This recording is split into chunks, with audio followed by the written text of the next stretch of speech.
Assalamualaikum warahmatullahi wabarakatuh. Halo semuanya, apa kabar? Semoga selalu dalam lindungannya ya. Amin.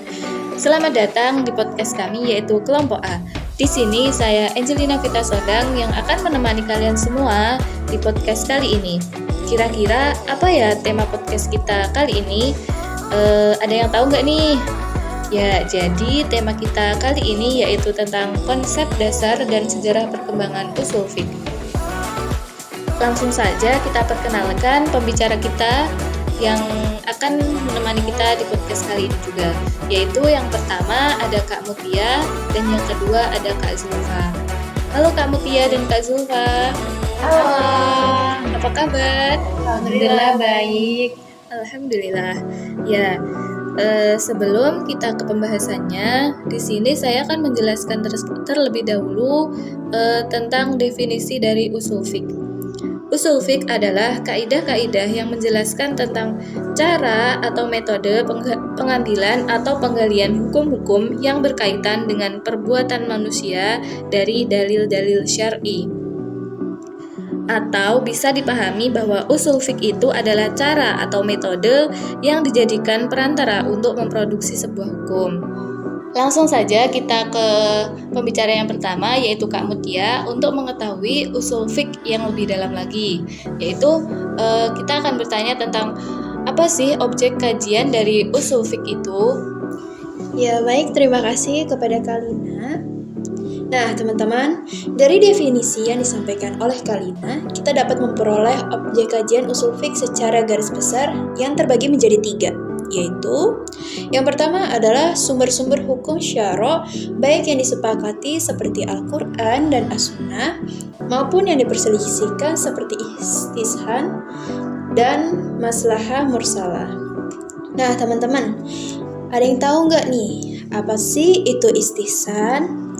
Nah, istishsan adalah kecenderungan seseorang pada suatu hukum karena menganggapnya lebih baik dan yang bersifat lahiriah ataupun maknawiyah.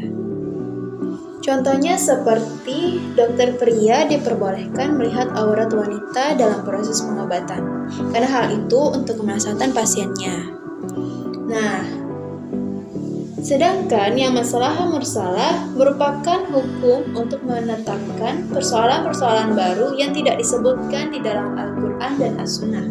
Contohnya seperti masa pandemi ini, di mana orang-orang diwajibkan memakai masker ketika beribadah di masjid.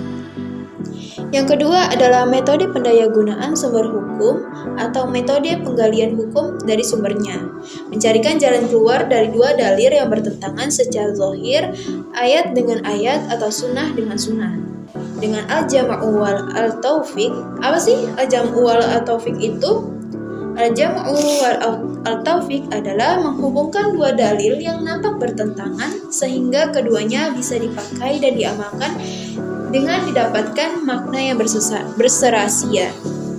Nah, yang ketiga itu adalah persyaratan orang yang berwenang melakukan istinbat itu harus mengetahui Al-Quran, mengetahui asbabul nuzul, mengetahui nasik dan mansukh, mengetahui as-sunnah, mengetahui ilmu diroyah hadis, mengetahui hadis yang nasik dan mansukh, mengetahui asbab al-wurud hadis, mengetahui bahasa Arab, mengetahui tempat-tempat ijma, mengetahui usul fiqh, mengetahui maksud dan tujuan syariah, mengenal manusia dan kehidupan sekitarnya, dan bersifat adil dan takwa.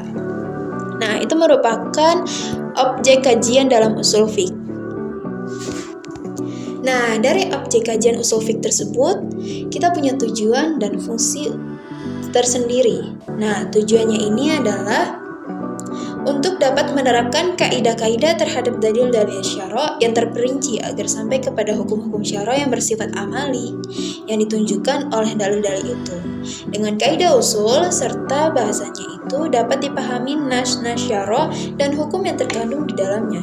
Demikian pula dapat dipahami secara baik dan tepat apa-apa yang dirumuskan ulama mujtahid dan bagaimana mereka sampai kepada rumusan itu.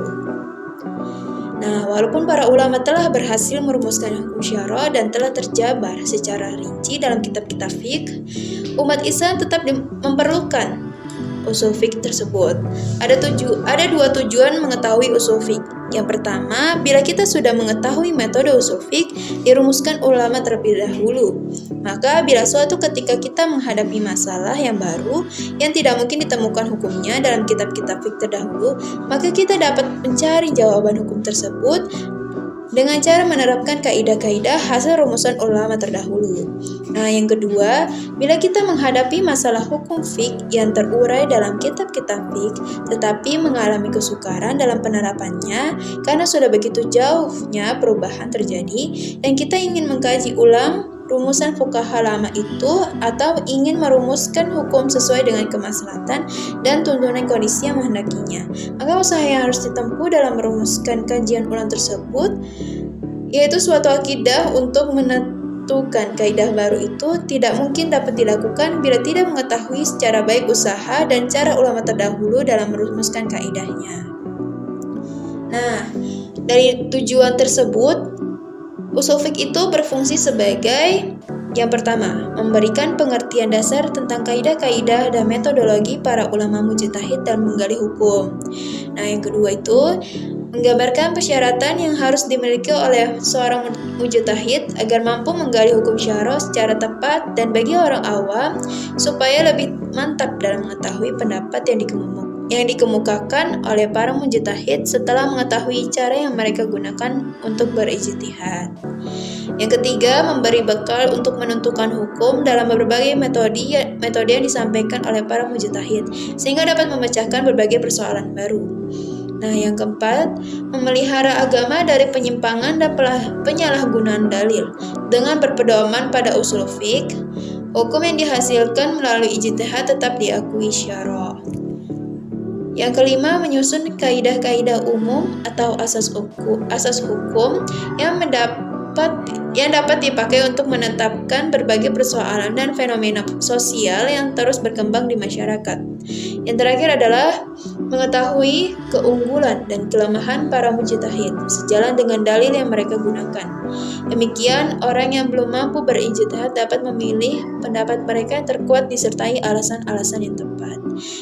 Itulah semua tujuan usul fiqh dan fungsi usul fiqh. Ya, terima kasih kepada Kak Mutia atas penjelasan yang telah diberikan. Sekarang kita ganti ke Kak Zulfa. Kak Zulfa, bagaimana sih perkembangan sejarah usul fiqh dari zaman ke zaman? Oke, terima kasih Kak Jalina karena sudah memberikan saya kesempatan untuk menjelaskan sejarah perkembangan usul fiqh. Ya, saya jelaskan secara singkat dulu ya. Ya, teman-teman, usul fiqh itu sebenarnya selalu berkembang di setiap zaman, mulai dari zaman para sahabat sampai saat ini. Para mujtahid saling mengedepankan argumen kuat selama tidak bertentangan syariah. Ada penambahan, bahkan ada pula penyempurnaan ilmu ushul fikih pada ijtihad para sahabat sampai dengan para mujtahid setelah sahabat. Terutama itu pada masa Imam Syafi'i. Nanti saya akan jelaskan di situ dari periode ke periode. Pada masa itu Imam Syafi'i mulai membukukan kitab ushul fiqh yang terkenal dengan nama Ar-Risalah ini. Ini sebagai acuan para ulama fikih dalam berlomba-lomba untuk membukukan pemikiran ushul fikih mulai dari perkara yang diajarkan guru mazhab sampai kepada kasus-kasus masyarakat. Kemudian memasuki sejarah perkembangan ushul fiqh. Sejarah perkembangan ushul fiqh itu ada dalam beberapa periode. Yang pertama adalah periode Nabi Muhammad SAW. Ushul fiqh itu baru lahir pada abad ke-2 Hijriah, di mana pada abad ini daerah kekuasaan umat Islam semakin luas dan banyak orang yang bukan Arab memeluk agama Islam. Pada masa Nabi Muhammad SAW masih hidup, seluruh permasalahan fikih atau hukum Islam dikembalikan kepada beliau. Pada masa ini dapat dikatakan bahwa sumber fikih adalah wahyu Allah SWT. Pada masa Nabi Muhammad SAW, ushul fikih secara teori telah digunakan oleh beberapa sahabat, walaupun pada saat itu ushul fikih masih belum menjadi nama keilmuan tertentu. Kemudian periode Sahabi. Masa sahabat sebenarnya adalah masa transisi antara masa hidup dengan bimbingan Rasulullah SAW dan masa Rasulullah SAW ketika tidak lagi mendampingi umat Islam. Ketika Rasulullah SAW masih hidup, sahabat menggunakan beberapa sumber penting. Kemudian ketika meninggalnya Rasulullah SAW, banyak yang memunculkan tantangan bagi para sahabat dengan munculnya kasus-kasus yang baru yang menuntut para sahabat untuk memecahkan hukum. Di era ini para sahabat mempunyai beberapa cara baru untuk pemecahan hukum. Kemudian memasuki periode mutakaddimin atau tabi'in dan tabi'in. Tabi'in adalah generasi sahabat atau generasi setelah sahabat. Mereka bertemu dengan sahabat dan belajar kepada sahabat. Pada masa tabi'in, metode istinbat menjadi semakin jelas dan meluas disebabkan bertambah luasnya daerah Islam, sehingga banyak permasalahan baru yang muncul. Metode istinbat tabi'in umumnya tidak berbeda dengan metode istinbat sahabat. Hanya saja pada masa tabi'in ini mulai muncul fenomena penting. Yang pertama adalah pemalsuan hadis, yang kedua adalah perdebatan mengenai penggunaan ar-ra'yu yang munculkan kelompok Irak atau ahli ra'yi dan kelompok Madinah atau ahli al-hadis. Iya, terima kasih kepada Kak Zulfa yang telah memberikan penjelasan tentang perkembangan sejarah usul fiqh dari zaman ke zaman. Nah, di sini saya akan menyimpulkan dari materi yang telah dipaparkan, yaitu usul fiqh adalah cara atau metode yang dijadikan perantara untuk memproduksi sebuah hukum. Kemudian, objek kajian dari usul fiqh sendiri yaitu sumber hukum yang terperinci dan detail. Kemudian, metode penggalian hukum dari sumbernya dan persyaratan orang yang berwenang dalam melakukan istinbat dengan semua permasalahannya. Kemudian tujuan dari usul fiqh itu sendiri yaitu dapat menerapkan kaidah-kaidah terhadap dalil-dalil yang terperinci agar sampai kepada hukum-hukum syara'. Kemudian salah satu fungsi dari usul fiqh yaitu memberikan pengertian dasar tentang kaidah dan metodologi para ulama mujtahid dalam menghali hukum.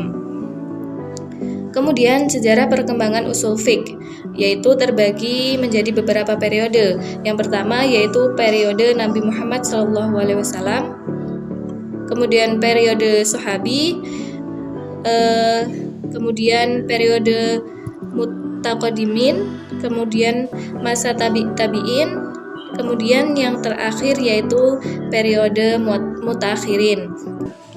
Ya, mungkin cukup sekian yang dapat saya sampaikan.